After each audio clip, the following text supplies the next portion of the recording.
right, guys. So we'll go ahead and get started. So my name is Logan Lanier, and I'm a licensed associate professional counselor and also PATH certified. So I work with Hooves to Freedom in Georgia, and I'm also employed at a Christian counseling agency called Court of Three. So this presentation essentially came from, love that so much, came out of me, have any of you seen that meme where the teacher is like, what motivated you to finish this assignment? And the student's like, the due date. So essentially, I was motivated to do this by my psychotherapy note that I have to do every week. So one of the most relieving things for me when I start working with clients is that I can say, okay, I have a grief client here and a grief client here and a trauma client here, and then we're going to do emotion regulation this afternoon, and I have one activity, and we can do all of those. Takes so much stress off of me. So that was kind of my purpose and intent in doing this, is how do we take one activity and adapt it by simple questions or a simple change in the activity or lesson. And I love technology. See it? It's plugged in all the way where it goes into the white box.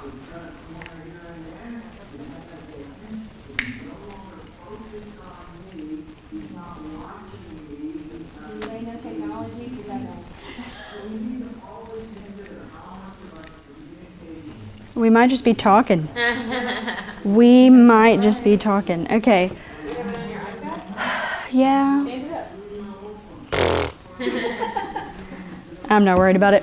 We'll figure it out. Somebody will. So my verse that kind of goes along with the presentation today comes out of Jeremiah 1, verse 6 through 10, because I love this verse personally. So I'm just going to paraphrase it. So essentially, Jeremiah is called to be, a prophet. And God says, before I formed you in the womb, I knew you, and I sanctified you to be a prophet. And Jeremiah's response is like, who, me? I don't think so. So then God comes back and he's like, no, I've given you my words, and I'm put those in your mouth, and this is what you're going to go and do. And that's super reassuring for me. It just disappeared. We decided we just love technology. It's the most fun.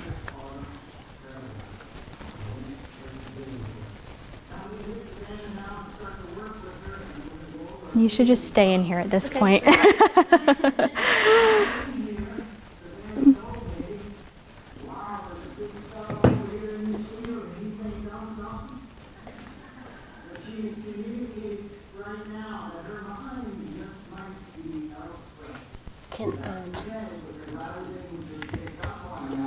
I can try to put it to the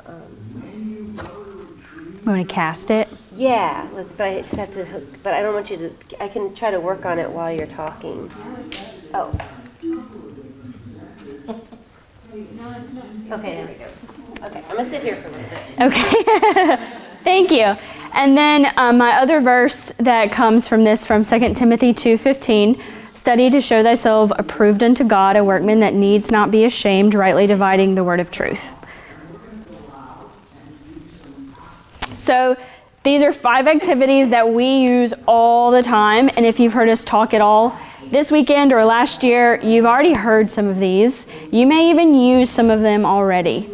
So what I wanted to do is just kind of go over the basic activity and then share with you guys ways that we adapt it and use it for different presenting problems that we see. So we use these activities for clients dealing with trauma, dealing with grief, dealing with anxiety, reactive attachment, ADHD, oppositional defiant. We use these with our families, and I also use these with team building. So we have a behavioral health business group. They're not really a ministry. They bring kids out. It's a counseling agency. A secular counseling agency that comes out, brings their teenagers a couple times a year.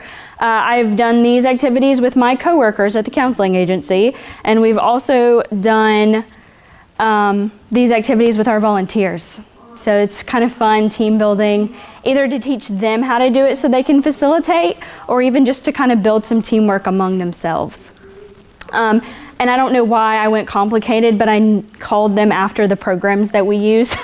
So I'm just gonna give you their basic names there. So the very first activity that we use is herd observation. And the goal of this activity is for us to collect information about our client or family or group, and to kind of build some self-awareness around that. Is it possible to get these PowerPoints to us? They'll be included if you share them with Jason, they'll be included on the recording. Okay, thank you. Yes. So how we set up this activity, essentially, you can do it multiple ways. So you'll need your herd of horses, preferably those that get along. We have two that cannot go with the opposite pasture. So we use that to our advantage for this activity, but we don't merge them together. Everybody else, we can throw them in there for several hours. They won't bug each other at all. So as I said, used to use clipboard, paper, writing utensil. I found that if you have them take notes, sometimes they miss things. And I would rather them look and tell me verbally what they're seeing than to write it down. Horse eating grass. Great, but did you notice that these two horses, one just said bug off? No, you didn't, because you were writing. So that's a perk if you want to use it that way, but I kind of prefer just to say, okay, tell me what you see. And then we set this up in our arena, but you could also use kind of an enclosed paddock area. So the instructions for this is I'll have my client sitting in a safe area, or my family on our ramp, or where they can see everything going on. And we'll bring in our horses one at a time. I'll introduce them super briefly. This is Naraya, this is Sky. Start to tell me what you see. I'll go over horse behavior if the only thing they're noticing is the horses are not doing anything, they're just eating grass. But there's tons of things going on. Then I might start to say, well, notice their ears, notice who they're standing by, notice these things, that thing. What do you think that tells you about them? And then I'm going to ask them, after a little bit of observation, when all of our horses are in there together, who do you see yourself to be? Who are you and why? Why do you act like Solomon? Why do you act like Judah? Judah's not usually in there. Well, why do you act like the horse who's not included in this activity? Because I'm always the loner in my family. Okay, well, that's information. We need to know that. And then we're going to introduce a chaos moment. And this is where things get pretty interesting with our horses. So we bring in buckets of feed or hay. You could use hay. So we have maybe 6 horses in the arena. We bring in 2 buckets. Oh, goodness. Yeah, exactly. So I call this our chaos moment, or our stressor. So this is our loss, or this is our trauma, or this is our divorce that we just experienced in our family. Let's see how the horses react to that. Because I can pretty much pinpoint it at this point. One horse is going to hightail it out to the other end. They're not even going to fight. 2 horses are going to share because they're buddies.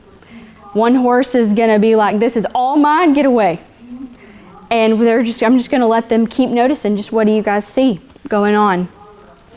So then I'm just going to kind of repeat the steps. Who are you now after this stressful event?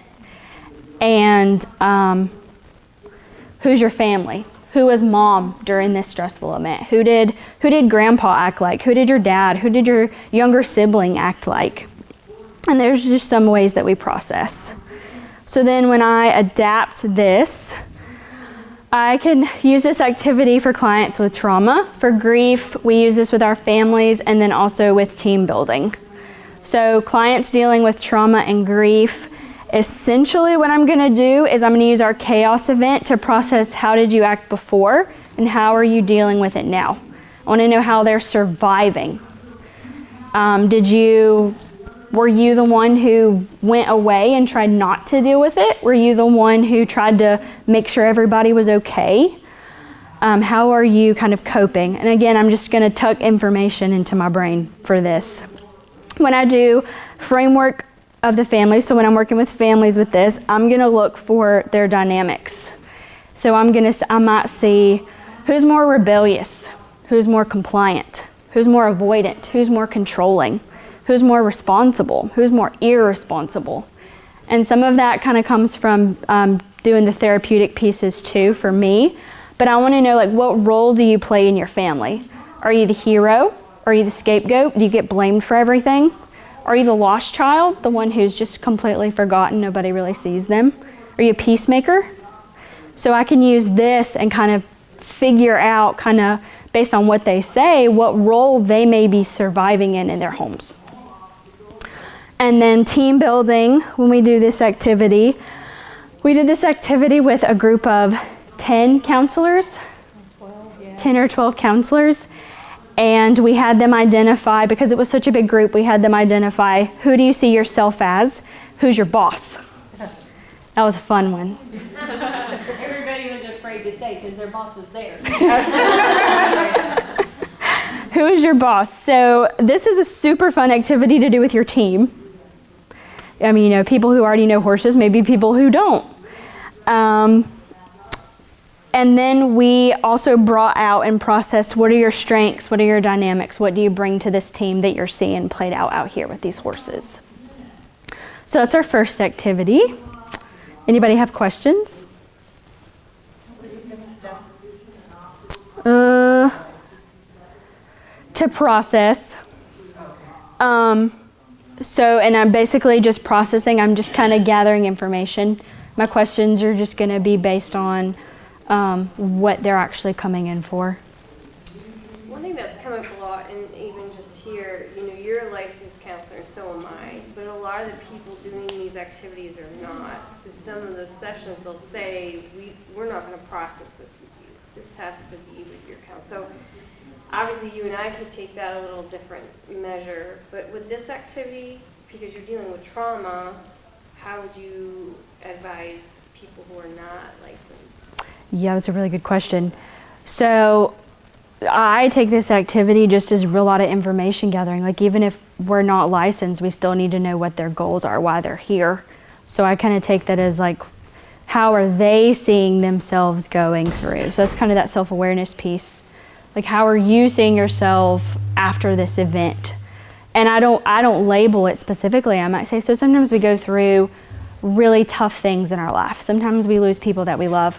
So I don't label it specifically, you went through this.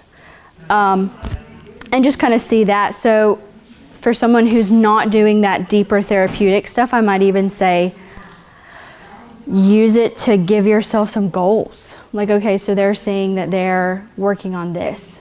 And we know that we want to kind of work on helping them ask for help instead of trying to do it themselves. So not doing the deeper therapeutic, but having the benefit. Yeah. Yeah.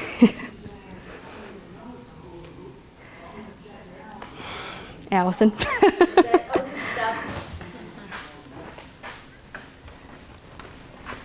It's so strange. It's been working fine this whole time. Okay. It's just tired. It's the end of the weekend. That's Phoenix. She's an orphan. So it's going on your phone for her, but not on the TV, is that right? Yes. What screen are you supposed to be on? This next one? That one. She is not our newest. She is actually a long story. If anybody has, while we're waiting, if anybody has information or has ever dealt with an orphan foal, please talk to us. We're babysitting her. Oh, so this isn't one that you guys just got? No, she's from the same breeder, but yeah, her mom passed. Yeah, I had a bottle baby. Please talk to us when we're done. Yeah, please.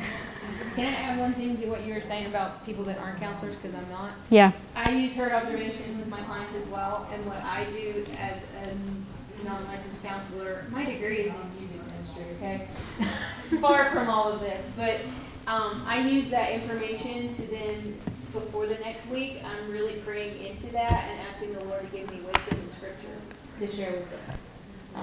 So not so much going into the depth of, well, you can relate to this because of your trauma, but, okay, well, I was praying for you in the last week and the Lord gave me the scripture, I want to share it with you. And leave it at that.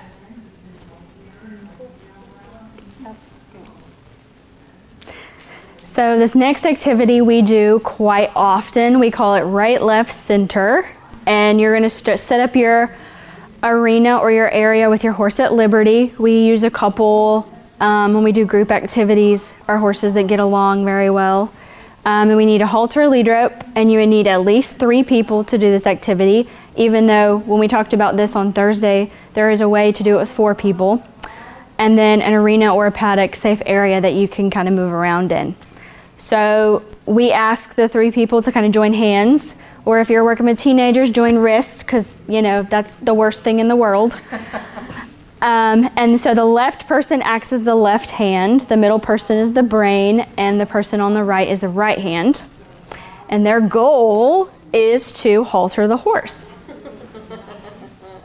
The hands cannot talk, and the brain cannot use their hands. So they have to move together as one unit.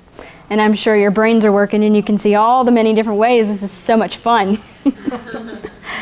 So I've done this with people who already had a lot of horse experience, and I kind of added a layer. Okay, well, now lead your horse through an obstacle course. And then we give consequences if they break their roles. So if the hand tries to talk or give input or is like, then we'll be like, okay, stand on one foot, 30 seconds, everybody. Or do the chicken dance, or sing happy birthday, or, a number of funny, silly consequences that they don't want to do, but kind of help them remember, like, this is my role, I have to fill this role. So I use this one a lot with groups. I did this activity with a group of our volunteers to kind of help them for a group that we had coming in, so I made them do it so they could know how to do it. And that was a lot of fun. And we use this with families a lot, and then this isn't part of our Against the Grain program, but you could use this for clients dealing with some reactive attachment, oppositional defiant struggles. So with my groups,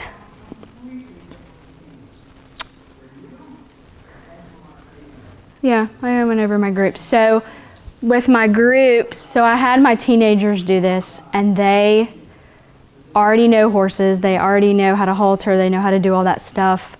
So I kind of wanted to challenge and encourage them a little bit. Hey, you have all the skills and the abilities to lead, but you're afraid of it.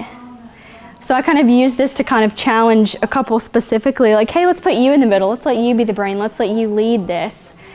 And we kind of talked through that a little bit, and she, for our session that just started a couple weeks ago, messaged me, and she was like, hey, I really want to step in and start leading some more lessons.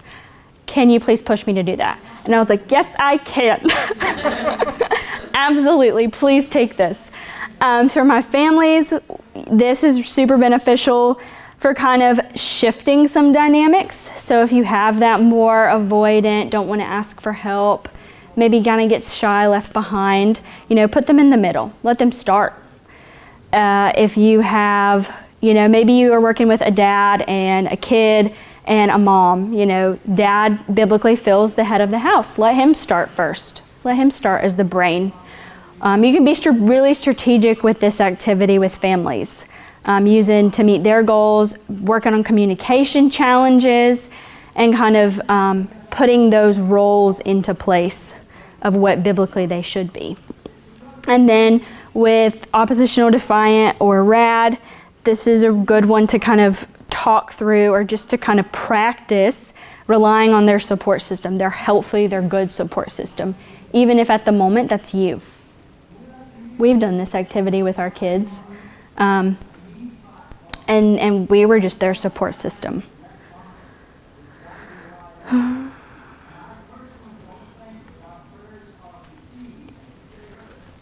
Okay. Wait, one more thing. on that one, it's not so much that the halter is on correctly, Mm. as long as the halter is on the horse and it can't come off. They can't be hanging it off the ear or anything. It has to be where it won't be coming off. And there's lots of times when we have groups that come and have no horse experience that they think the lead rope goes over the nose, so the halter's on upside down. So you might also want to make sure your horses are okay with things that are on, but maybe not right. Because we have a horse who will toss his halter in a heartbeat. Because it's not on right. We walked into the barn last week before we left, And he was, and our horse who was tied and bridled got out of his bridle, got out of his halter, and was in the barn aisle. it's that horse right there. That's my delinquent. He was perfectly fine. He was just like, oh, you want me to go back in my stall? Cool. Okay, Judah. Okay, so this activity we call My World, and you can use this in multiple different setups. So if you have a group or a family, I would recommend putting it in a round pen. If you're working kind of more individually, use a stick figure, kind of set up, lay out a stick figure on the ground. We use our ground poles, and I use like big dice, but you can be creative and use whatever. And then you're gonna have 5 buckets of feed. Just kind of put a little bit in the bottom, not a ton. We're not trying to feed second breakfast. And then somebody with you to kind of hold the horse in between. Our horses are like, I know this activity, there's food right there, let me at it. So with this activity, the horse is going to label all of the buckets as things that are important to them. And then the horse's job is to get to the bucket to feed, but the kid is supposed to be protecting those buckets. These are my priorities. This is what's important to me. This is what I value. And the horse is labeled as a threat to that. What could threaten this, relationship with God that you're building? What could threaten your home? What could threaten your children, etc.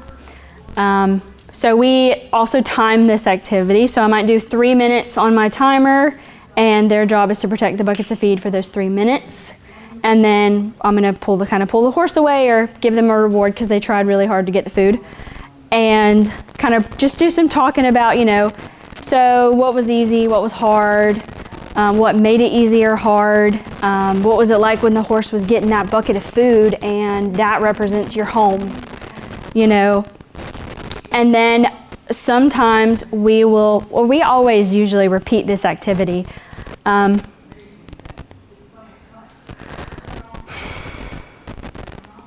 So with clients dealing with grief and with trauma, I'll do this activity twice and I'll implement a new piece to it. So I might talk about asking for help. Okay, so we're going to do it again, and we're going to do this activity, and this time you can ask for help. Or this time we're going to do this activity, we're going to adjust our priorities. So after this loss or after this trauma that happened, what's changed? Have your priorities changed? Have your valuables changed? I did this with a widow, this activity with a widow, and one of her priorities before her loss that she labeled was being a wife.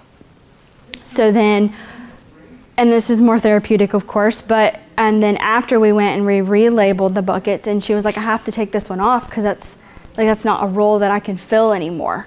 So I'm more of a grandma now. I'm more of a mom now. I'm trying to figure out what God wants me to do with my life now. And so that was a good moment for her just to kind of have that awareness of this has changed for me in my life. I'm adjusting to this. I had another little girl do this activity, and one of the things she struggled with the most was all this loss that I've had. I have to do it on my own.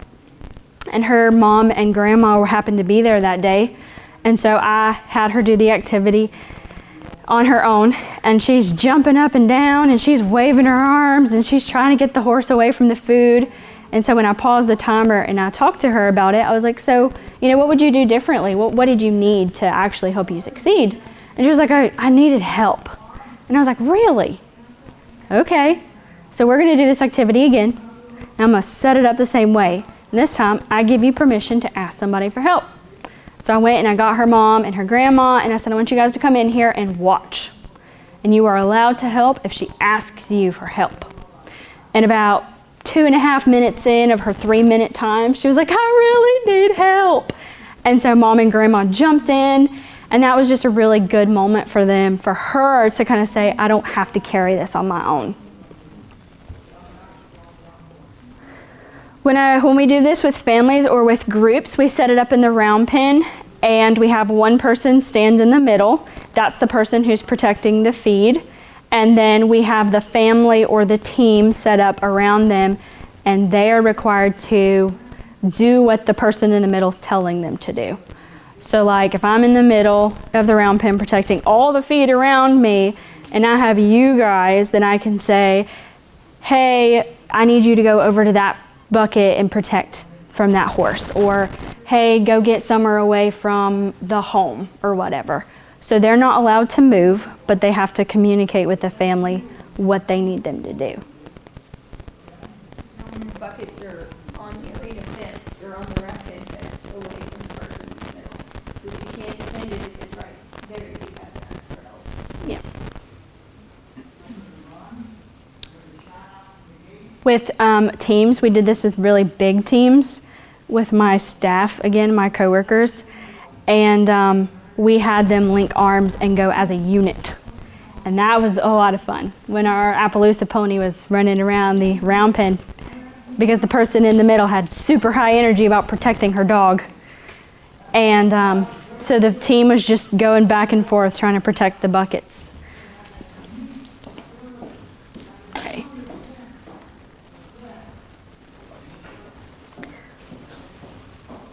Can I go this way? Okay. Does anybody use Around the World?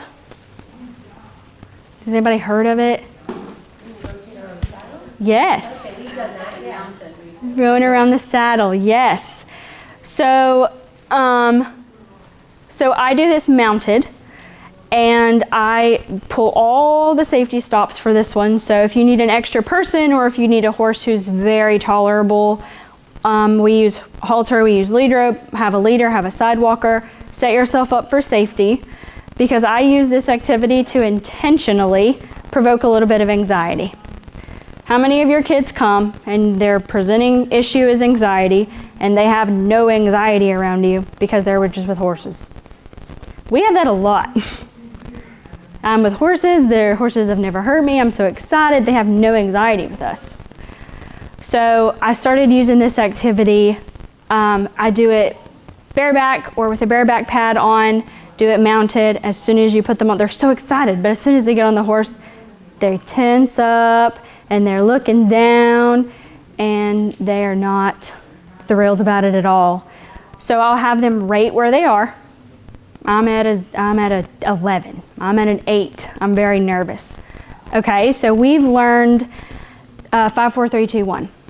This has been talked about several times this weekend. Or we know we play I Spy. I do I Spy all the time. Let's do I Spy. Who do you want to start, me or you? And then we start walking. We know progressive muscle relaxation. We know how to relax our muscles. Let's relax our muscles. Let's do some breathing while we walk. And then when we do our activity a lap or two, we'll rate that. Okay, so now where are you at? Well, I was at a 9 and now I'm at a 7.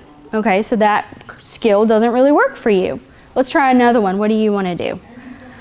I want to do I Spy now. Okay, great. Let's start. I do I Spy. I Spy with my little eye. Pardon herself. Yeah, no. I Spy. Something, sorry. I Spy. Yeah. We just play a game. It's just a game. They love it, but it makes them think about where they are. Or categories. Sorry, I didn't realize I had an accent.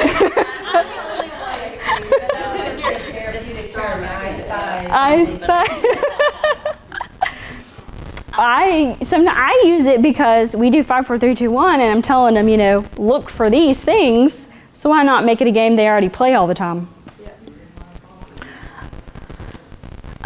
So we'll either practice, or I'll teach a new coping strategy, or we'll review one. This is also a really good activity that I do and bring the parent into, or the family member, and have them facilitate and have them talk through it with the kids. So I might say, okay, we've been playing 5, 4, 3, 2, 1. Let's play that so mom can watch. And then I'll say, okay, you know, we did that lap. You know, let's have you sit sideways, and my sidewalker will have the safety. You're going to be perfectly safe. Now let's do our activity again, and mom's going to facilitate that for you. And what I've noticed is then the parent is easy to see. Like, it's easier for the kid and the parent to see this works or this doesn't work. And then, you know, we're practicing it. There's some anxiety that they're having. And by the end of it, they're just like, can I ride by myself now? No. Try again. So I've noticed a lot of times that we come down by the end of our session with this and we're at a 1 or a 0. Like, they're not nervous about it anymore.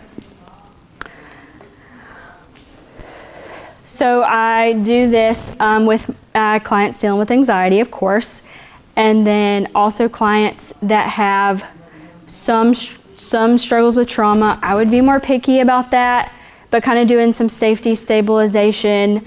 I can't remember where I got this from, but I heard it was a similar ministry, another similar ministry, that kind of doing some of the bareback riding really helps with regulation. So I've used this activity too, some of the bareback riding around the world, coping strategies, things, just to kind of help build them up to prepare and do some of the work that I will do with them later. Their OT here, they did a workshop on that bareback will regulate their system. Cool, yeah. Teaches that, yeah. Oh, that's cool. It gets the brain back to calm alert, the pressure to hip, shoulder, and jaw. Yes, so I'll do that with them too, using this.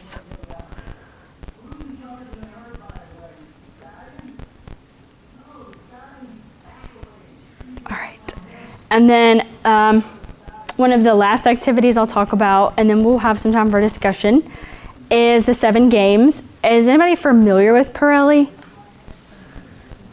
So I essentially use the 7 games because they put a label on the things that we do on the ground. So we use the friendly game to talk about trust, building rapport, honesty, kind of talk about we want to be how horses kind of in their routine and kind of we're there, we're here, we're with them, we're not asking a lot of them, we're building this connection. We use the porcupine game and the driving game for communication and consistency, kind of being reliable. I've taught our horses moving their shoulder, moving sideways, moving their hip in specific areas. And so if you go and you push on my horse's hip, he's going to be like, I don't know what you want. But if you go and you push where his button is, he'll be like, oh, you want this. Okay. So we talk about that consistency. If our communication's inconsistent, if our communication is, you know, not, if it's aggressive or if it's passive or if it's passive aggressive, our horses don't like that inconsistency. You know, what about people? Yo-yo game I use for boundaries and respect. This is my bubble. I want you to stay there, or I want you to come in, and it's your decision, or it's my decision to, setting those boundaries. Circle game, I talk about responsibility. So one of the things working with clients with trauma is you cannot help what happened to you, but now we're taking responsibility for this healing process. So I use the circle game or join up a lot just to kind of talk about, okay, you asked your horse to walk and they're doing a circle. So now he's responsible for maintaining that walk in that direction. Okay, now we're asking him to stop. So he's responsible for following through with that.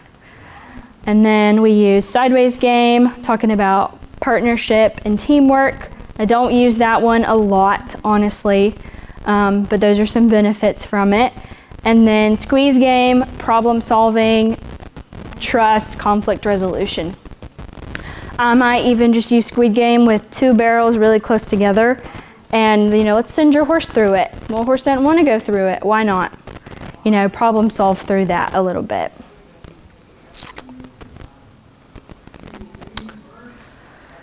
So I'm going to have to read my notes.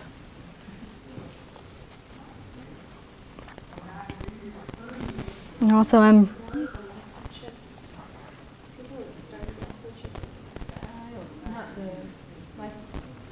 the natural horsemanship. Not the same.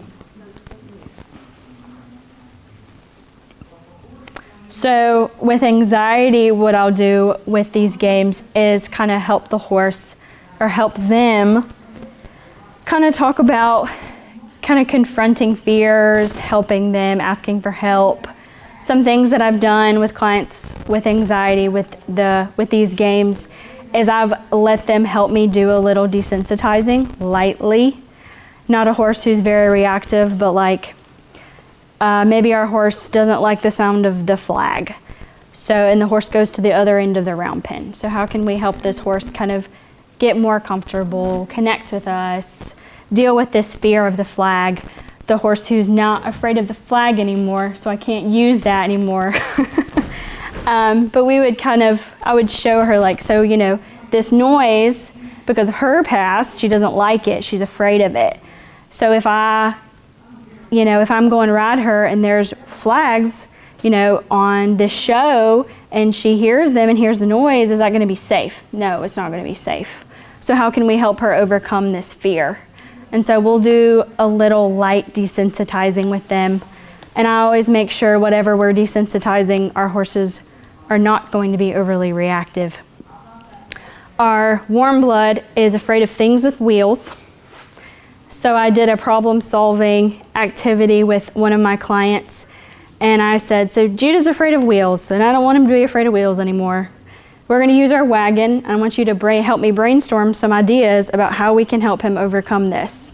And she was like, well, what if we put food in the wagon? What if you walked him around with it so he could just see it? What if we had a buddy and he was with the buddy and the buddy was helping him? And so we tried all of her ideas very safely and realized that Judah liked to eat hay out of the wagon while it moved. We're still working on that one, but it was a really good way for her to brainstorm, work through solutions, and then see them in action working.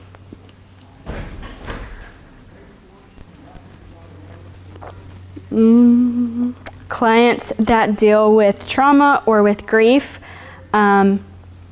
I talk a lot about building that relationship and using these games to do that. We talk about,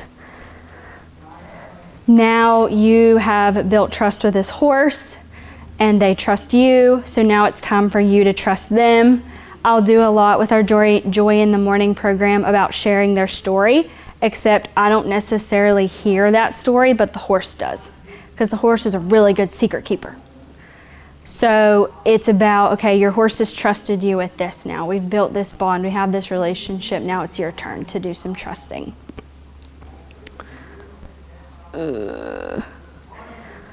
Circle game, taking ownership, consistent and inconsistent communication with grief, and then also use kind of modeling those healthy relationships. So we're talking about trust, we're talking about communication, we're talking about boundaries, we're talking about taking responsibility for yourself, we're talking about problem solving, and then we're talking about how to healthy relationships play these things out too. So those are all really beneficial ways that I've used and seen these activities help kids in all these different areas. And that's a lot of information. Does anybody have any other questions about these? We actually have time for questions.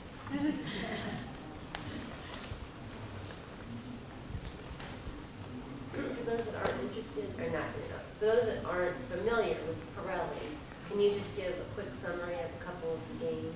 Like, I think I know the porcupine, but I don't know the squeeze, but maybe, I don't know, pick one or two and kind of tell us Sure. how they apply to you. Kind of the lesson. So the friendly game is essentially we're hanging out, we're building a relationship, not really asking anything of you. When we do friendly game, I'll do a little ground tying with them. So I'll kind of put the rope over my horse's back and we'll do a little hanging out, and the horses, they know stay here so I can walk wherever I want. We can check out our hip, we can, run our hands down the horse's feet, and that horse is just hanging out with us. They're just there. Porcupine and driving, we're kind of using direct pressure versus indirect pressure. We can move away when I am asking you to back up with my fingers. Can we move away when I'm putting energy towards you? Circle game is, think like lunging, except the horse is supposed to go all the way around you without you moving. So you stand, horse goes around you, and you're standing here. I don't fully do the circle game how it is written. I do move around the horse. I feel like that's safer than having a kid do this. The squeeze game is, I think about like prepositions, anywhere a mouse can go, up, around, over, behind, between, and then obstacle. We're gonna go over the tarp, we're gonna go in between the barrels, we're gonna go over the jump or around the jump or in between me and the fence. So kind of having that squeeze motion. Sideways game, think side passing. We're moving both of our body to the left or to the right. Yo-yo. Yo-yo is fun. I like yo-yo. So with yo-yo game, you are standing in front of your horse with your rope, and you're asking your horse with your rope to come into you and then back away from you. You're standing in place and your horse is doing the movement. Super simple, but does that answer your question? Okay.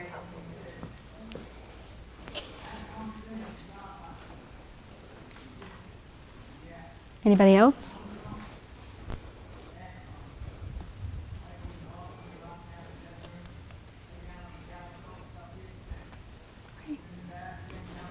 Does anybody have any activities that they use that you guys have adapted for any other problem or activity or lesson or need? That was my other question for you guys. We did the backup game at the Thursday night. We had a public event or whatever, and I think I got it from Ashley. I said, what would you do with like a big group, that doesn't know anything about horses, and you don't want it to be too therapeutic or people aren't sharing too much personal stuff, but I've used it a couple times and it's good, and it's just, you can do it with, like we had 2 horses and we had 4 people, and so we had 2 on 2, but actually I didn't even tell them that. I said, pick a horse, and then I want you to get your horse to back up, and I gave him a rope. I want you to back him up 3 ways. Use the rope, use your hands, and then use, not the rope or your hands, just know your voice and your body language or whatever. And then, we just talked about it, and it was great. People just talked about how it applies to their life at work. One of them was a veteran and talked about how you have to, because horses react better to, there was no way, you don't know what's going to happen. If the horse is going to move well with the rope or not well with the rope. So I've done it before where the rope was not helpful at all. Like the horses moved better with the less pressure, and resisted the pulling or pushing on the rope. So I don't know, you never know, but it always works out, and it create great conversation, and people are so thrilled with this experience with the horses. It was just the simplest thing that you didn't ride, you didn't even lead, you didn't really, just this little bit. And I just love seeing how people open up and start talking about horses and their lives and how it applies. It's just such simple stuff. Mm-hmm. This is great. I mean, I wanted the slides too. These are a zillion ideas. We go for months on this stuff. Oh yeah, we use these all the time. Another one that I wrote down in case I did have time is, how many of y'all use Join Up? We don't use it officially. Does anyone do it officially? Goodness. I do it with my personal horse. Okay. I feel like he joins up every time I go into the field. I've started using Join Up with some of my clients. Has anybody thought about, along with Join Up, has anybody thought about using the round pin for the circle of control? Yeah. So the circle of control essentially is a visual that we use for clients. Like everything inside this circle, this small circle here, is something in your control. And everything outside of this circle, you don't have any control over whatsoever. So our round pin is in our field with our senior horses outside the round pin. And so sometimes I'll have my kids do Join Up, and we'll talk about it, what was going on, what was happening, and then I'll say, okay, great. So now from where you're standing, I want you to get Summer, who's in that field, to do that from where you're standing. Well, I can't do that. Really? Why not? Well, she's out there. Right. You can't get her to do that. So 2 weeks ago, I did this with a kid, and she said, well, that would be really confusing to my horse in here if I'm trying to get that horse to do that. And so we were able to talk about when we're trying to control things that are out of our control, how that creates chaos and confusion inside, internally. And that was such a good visual for her. I've used that quite a lot because it's quite literally a circle. So it's easy for them to see, you know, this is inside my control. I have influence here. I have no influence there. How do you do the join up with your friends? What instructions do you give them or goals? It depends. I have a couple clients right now with very low self-awareness. So I gave them a very simple goal of get your horse to do a circle at a walk around the field. These are your resources. Your body, your voice, and your extension or your stick. And then I immediately am able to see, like, I'm going to do it. I can't ask for help. I'm going to get this done. Versus are you serious? I have to do this all on my own. What if I do it wrong? And so then we're immediately like, well, you know, what's going on? What's happening? And I'll give them, you know, you have your resources. This is, you know, your horse knows walk. Your horse knows this, you know, pressure. I'll give them more instruction as they go.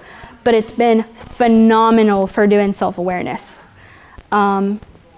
Just to get the horse to do join up. And our horses know this activity too well, so they're ready to join up the minute they're in there. So if the kid gets, you know, after several weeks, if they get to a walk, trot, canter in the round pen, changing directions, and they join up, great. But if their horse does one lap around the arena and we only have time for that, and the horse joins up, great. I don't care, that we met our goal. Horse joined up. So that's been a really phenomenal. And then if we do communication with join up, talking about assertive communication and how we assertively communicate with our horse and with our bodies to do join up, then we will give them more instruction. So, you know, we want our bodies to be this, we want to speak this way, we want to use our stick as, assertively. You don't want to use it too much. So those have been some things we've also found that have been very therapeutic without having to be a therapist. Yes. I use that same exercise with kids rescue from sex trafficking. And that exercise is so empowering. Just teaching them the relationships of just for her to get that horse, so she can get that horse to walk around the round pen, to trot around it. She comes out of there, I can't believe that I was able to make that big horse do it. It's just all of a sudden an awareness that she can be in control. It's so great. I have done join up with several clients 4 weeks in a row, just getting them to that point of awareness where they can use I statements and saying, well, I was thinking, instead of, well, my horse didn't listen. So they're recognizing. So 2 weeks ago, maybe, we were 3 weeks in doing join up. She had an awareness. We've taught our horses when you step in front of their go zone, they stop, whether they're at a walk, trot, or canter in the round pen. And then if you get out of their way, they walk on. So a lot of times when they're walking, they don't realize that they're way ahead of their horse. And then their horse keeps stopping because that's what they're telling them to do. They just don't know they're telling them to do it. And about 3 weeks in, this girl had her horse. She had Judah, this one, at a trot. And she went to get too far ahead of him, and his ear came, and his head started to turn, and he moved his inside leg, and she saw all of that and stepped out of his way, and he kept going. And I was like, that's awareness. Like, we recognized how we were influencing this. And so when we stopped, I was just like, I'm so proud of you. This is a celebration. And she was able to be like, well, I saw that. Like, I noticed that. And that was just a nice celebration for her. It was fun. I have a question. So some of the other sessions, like the different ministries they do, a lot of them will work just with the kids, not with the family, and they want to build that confidentiality. But I noticed some of your activities directly involved with family. So how do you determine that? Is it always family? Is it not? Not always. Sometimes I will. If I'm working with a minor, I'll ask the parent, or I'll approach that therapeutically, like with the kid, like, hey, it would be nice that, let's get, mom or dad to join us and let's kind of talk about these things. If they're 18, 19, 20, like I'm going to get a release of information. Right. But for my minors, I'm kind of like, okay, this is what I'm talking to mom about. This is something that could help. We're going to bring mom in or dad in or whatever. Like I know a lot of the ones they work with, like especially with trauma, they want that confidence with the kid. So do you come across that, or because you obviously are working with a lot of trauma, so how do you bridge that gap? I tell them ahead of time what is under confidentiality, like those details that you're talking to me about, those stay here. Okay. I'm telling mom how she can help support you at home. Okay. I'm telling mom, these are skills that we've been talking about. This is, a homework assignment. We're working on this general thing. So the family has that support as well. At what point, though, what criteria would you use? You and I could probably come up with them, but for everybody else, like, what would you say? Okay, now I'm going to bring mom and dad in. And I'm more geared to, as a therapist, to work with the family, where I've found here, like, a lot of their programs, it's a safe space for the kid. We're here to focus on the kid. Not that it's right or wrong. There's a place for both. I'm just curious how you navigate that. So my other boss, is very like structural family. Okay. And so my training, his whole thing is like, the more family that we involve to change this kid, the better, because they're here for an hour, they're with them the rest of the week. So is that like the director? So the director. Yeah, he's kind of influenced that. Is structural family. Okay. Yeah, we work on structural family. Okay. So I'll pull a parent in if I really need to. Yeah. And then if we're doing some coping skills, basic stuff, hey, like, we're noticing we're not showering as much, or we're struggling in school this way. Hey, how are they doing with this skill that we've been working on? How are you practicing it? Especially for my younger kids, because if I tell them go practice deep breathing, most of the time they're not doing it on their own. They need support. Mm-hmm. So I will pull in parents to do that. Okay. And then, thank you.